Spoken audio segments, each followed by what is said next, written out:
Hey guys, welcome back to our channel. So for today's video, I'm going to teach you how to fix video not loading on Skool.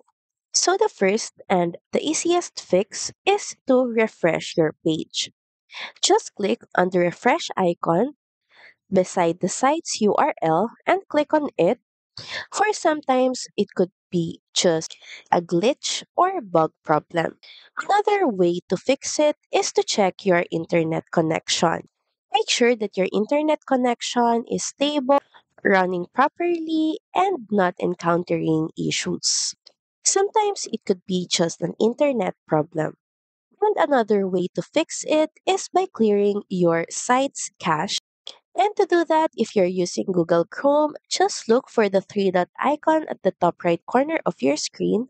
Then next is click on Delete Browsing Data. Make sure that cached images and files has the check mark beside it. Then head over and click on Delete Data. And from there, see if the problem has been fixed.